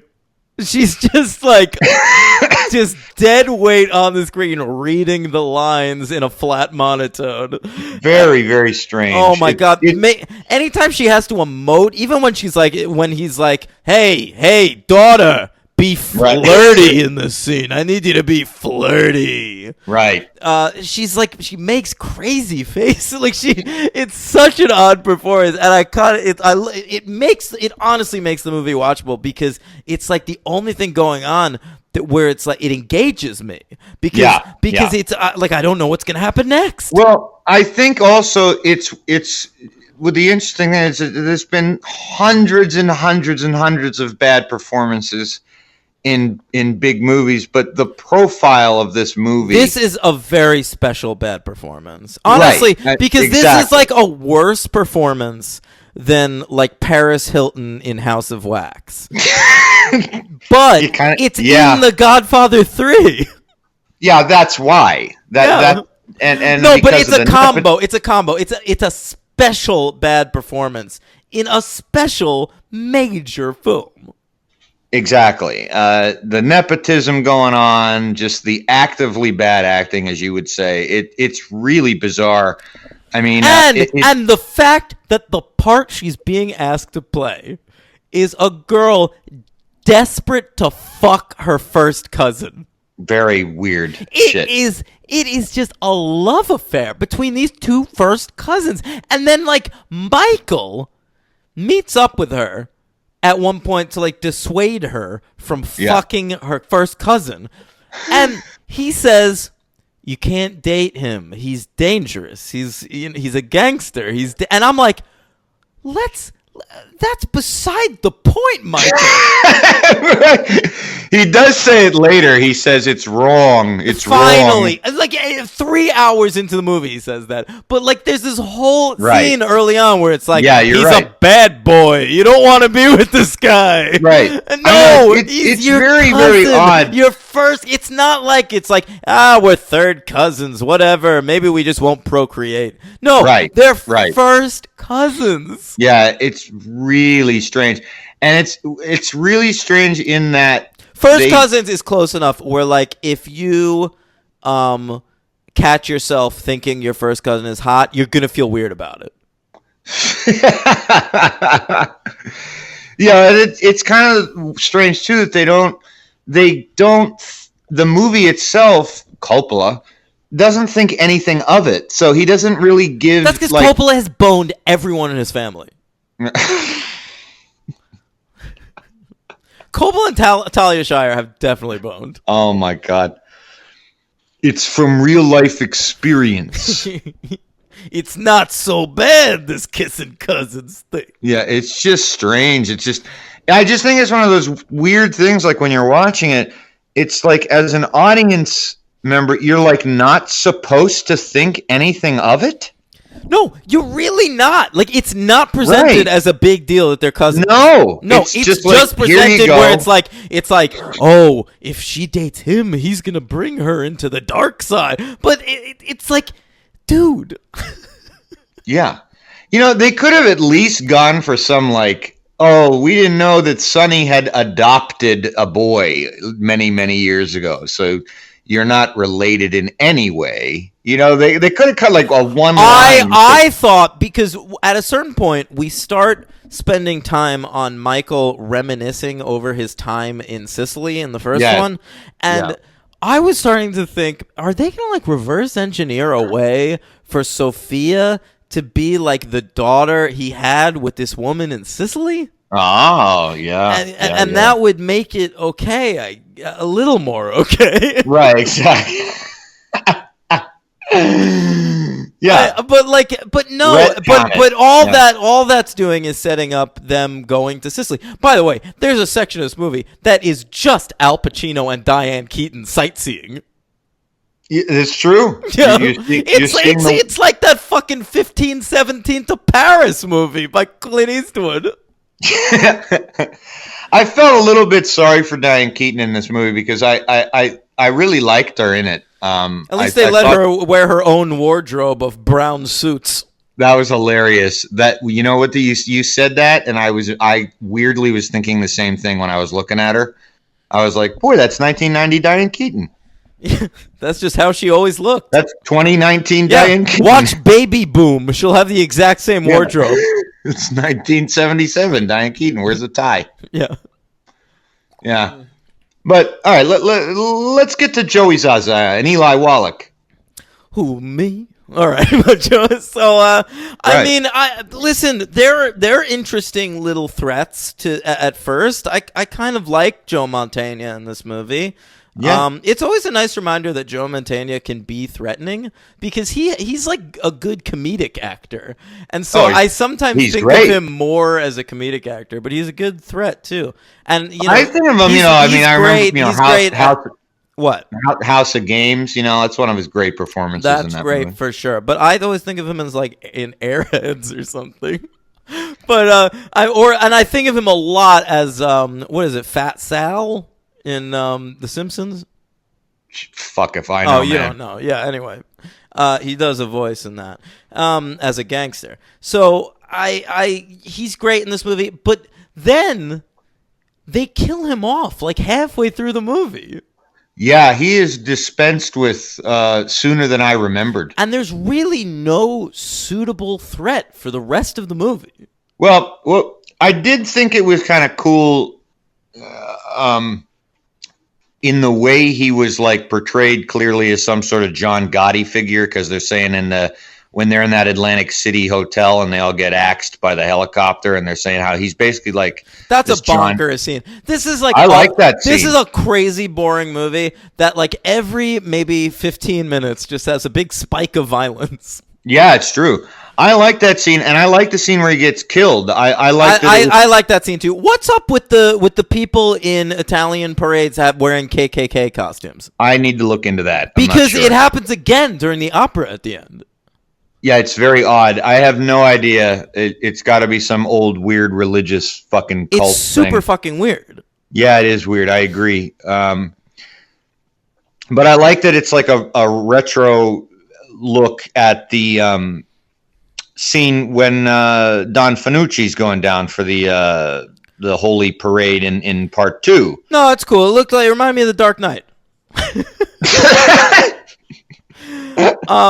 Didn't think of that. Yeah, okay. I don't know.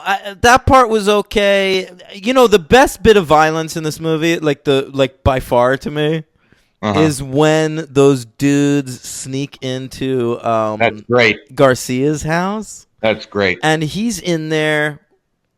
Is he with Sophia?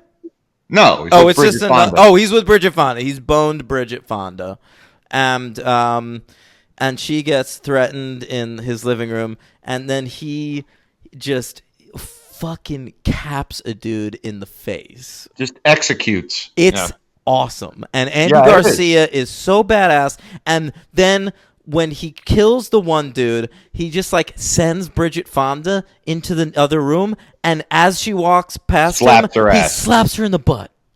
Slaps her in the ass, man. It's fucking awesome. Slap in the ass. Stop it. So I loved that scene a lot. That was the best scene in the movie.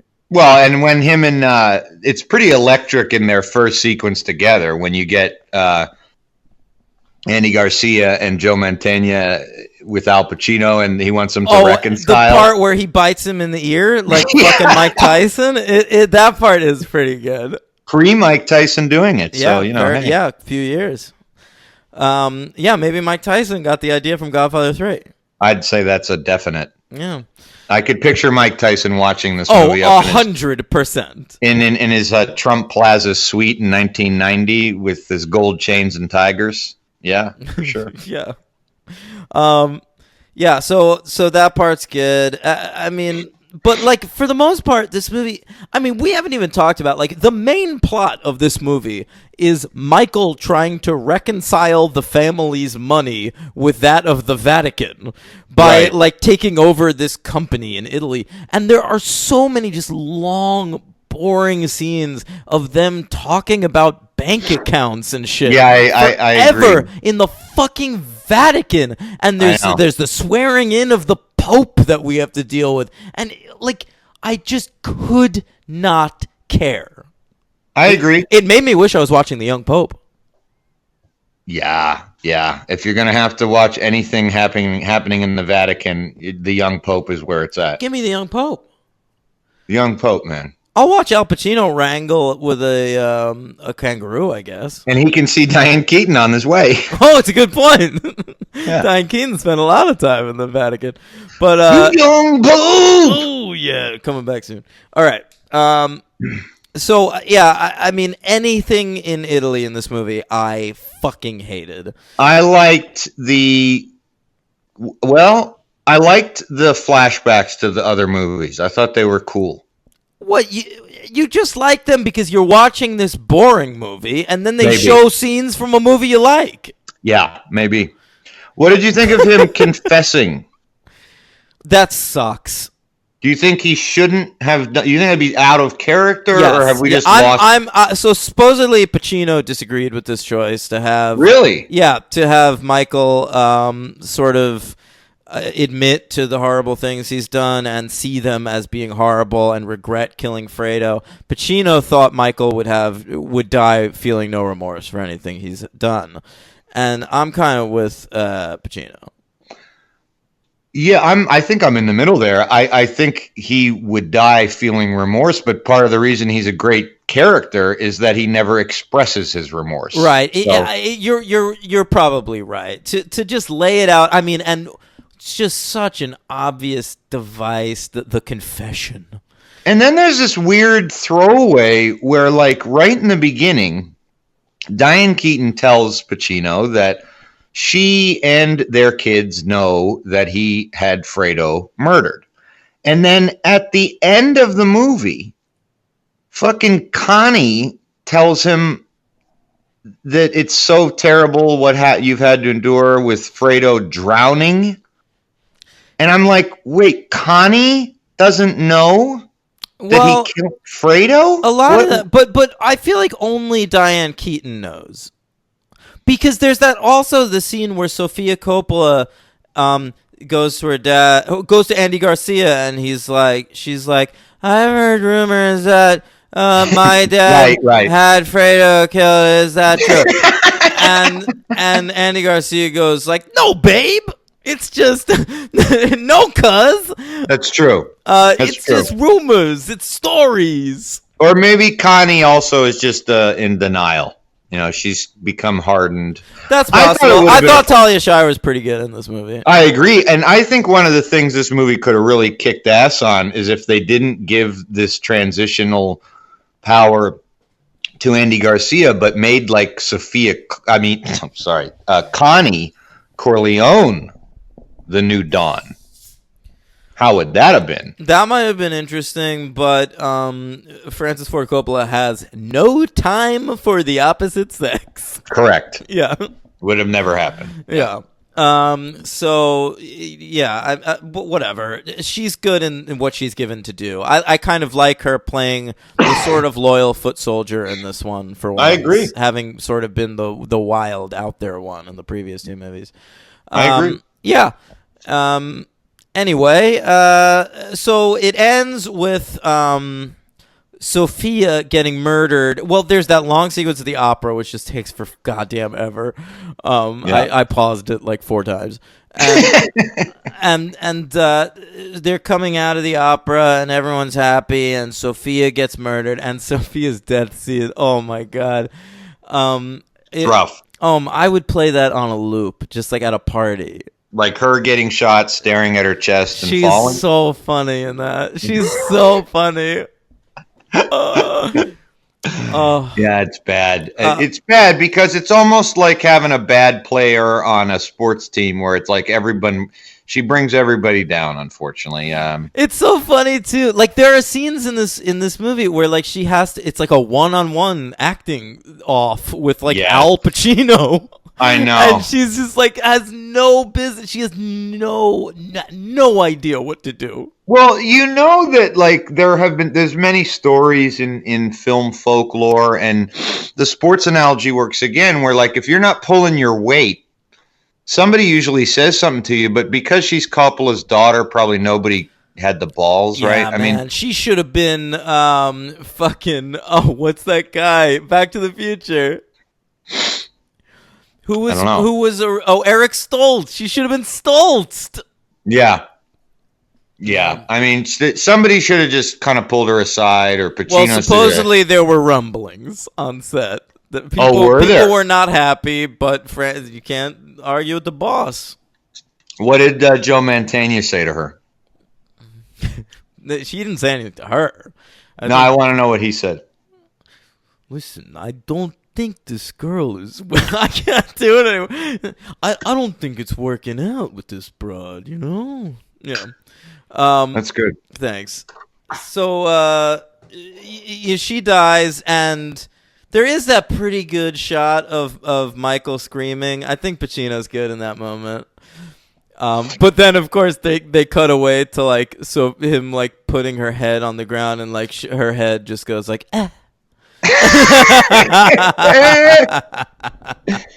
Dad.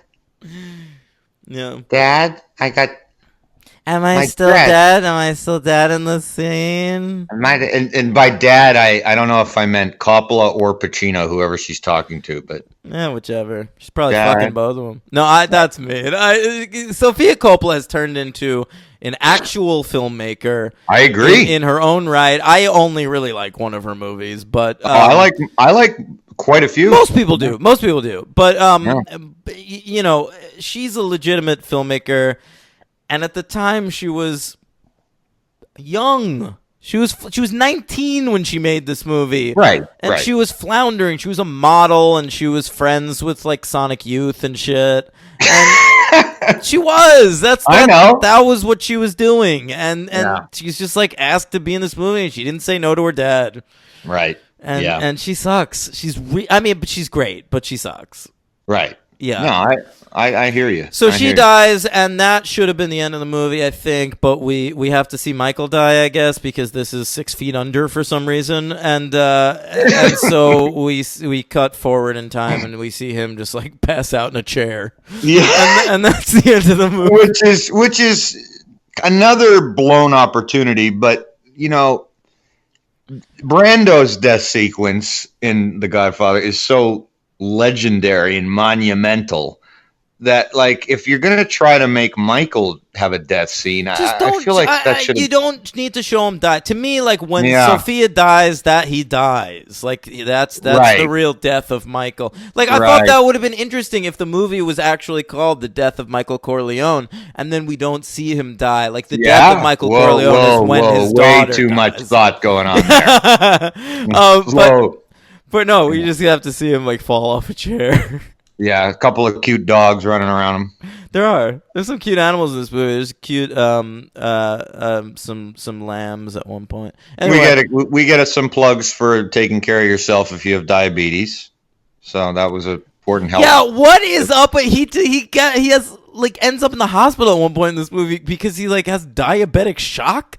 Like what? Diabetic stroke. Yeah. Is there that much fucking sugar in like a meatball or like you know a marinara sauce in a meatball? Jesus Christ! We put too much sugar in the square pizza. You have any orange juice or something sweet? I get this. Is any like gnarling down on a Hershey bar? Yeah. Anyway. That was weird. What do you give this movie? You know, I thought I was going to go into it with a 2. It's not as horrible. I like a lot of the performances, and I'm giving it a 3. This is a 2.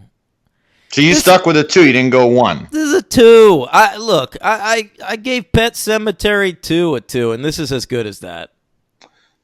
I think this is better. Yeah. I mean, it sucks, this movie. It sucks. I can. It's like listen. We did the Two Jakes, the Chinatown sequel. Same amount of time between those two movies. I think Two Jakes was 1990 also, and you're right. And that fucking movie was boring and it sucked. And I think I gave that movie 2, and that's better than this. Well, I like the Two Jakes, but I can now say, now that we've done this for our show, I'm safely never going to watch it again. Me neither. I'm good. I'm good too. This was like one of those times where I definitely feel a seminal franchise has been covered. If someone can send me a YouTube montage of the best Sophia moments, I'll watch that. But I will never watch this movie in its entirety ever again. I am good. I'm leaving this baby in the dust. Yeah, this is the final word on the Godfather 3 for me. I've seen it now a few times, and this will be the final viewing, and I'm gonna just stick with a 3. Yep. It's a 2, and the rankings are 1, 2, 3. I think. No, those are my rankings. I wasn't sure about yours. Yeah, I loved 2, but I'm gonna go 1, 2, 3. But the bridge between 1 and 2 is a tiny little bridge. Yeah. Yeah. 1, 2, 3. MVP Garcia. Oh, Garcia for sure for this movie. LVP. I'm not even gonna go Sophia because Sophia is so. She's not the least valuable player. You are nuts. She's very funny. Right. I'm gonna go with George Hamilton. With a touch of no, come on. He's George Hamilton. He adds nothing. He's actively bad and adds no comedy. Like for a really boring movie like this, at least Sophia kept me going. I understand, but this is like, ranking, putting Phantom Thread not as your best movie of 2017. That she is the LVP. I don't think so. I really don't. All right. Yeah. Well, I have a short superhero count, even shorter than the other one. I'd love to hear it. Right. George Hamilton's got to be in a superhero thing. I wished he was, out of all the fucking things I had to look up for him, but he.